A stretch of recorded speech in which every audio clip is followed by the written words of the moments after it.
The original driver was the Campbeltown berthing facility, which was set up by a group of local businessmen. In fact, if I look up here, you can see the original where the pontoon came down, which was originally just a one length of pontoons. And the problem with that was it meant a lot of rafting. People didn't like coming into rafting. We couldn't take the big yachts coming in. There just wasn't facilities for them. It just wasn't possible to raft them up. And the other big disadvantage was the lack of onshore facilities. But their initiative showed that there was a huge demand. So it's been a learning curve for us to get these facilities to suit what was as a transit marina. It is only a transit marina. It was never intended as a permanent berthing marina. And I think one of the other main drivers was the fact of just actually where we're situated. We're situated just north of the Mull of Kintyre. And one of the things anybody who's tried to go around the Mull of Kintyre, I'd never appreciated before until I went out in one of the ribs. The wind and the tide have got to be going together, and when they're against, then people have to come in here and wait up till the wind and the tides are because it is one of the most challenging areas probably in Britain for yachts people. So again, it's part of yes, we have a lovely harbour, but it's part of where we are. Campbeltown's an ideal stopping point, particularly when you've rounded the Mull there, and it's an ideal point if you've ever sailed in the Clyde to make the trip the opposite way round.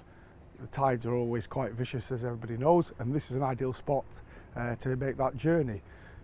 We quite like to use Campbeltown. Not only has it got a lot of provisions, such as the shops, there's the local pubs and facilities which we quite enjoy in the evening, of course, and it's very easy access, all weather access. You can access it in the night, any time of the day. So it's really quite good facilities. The moorings are very easy to pick up.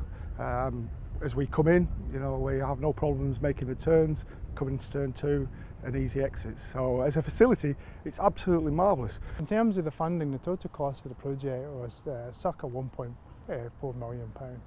Why did we put it into this facility? I think it has to be understood again in the wider context. This project was part of a much wider holistic regeneration programme for Campbeltown, but it was again within a wider programme, flagship regeneration programme for Argyll and Bute across our 5 main towns.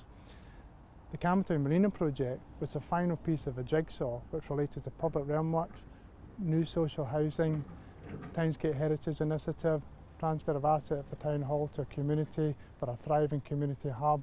There was a whole range of projects and it was all managed at a very high level of programme board.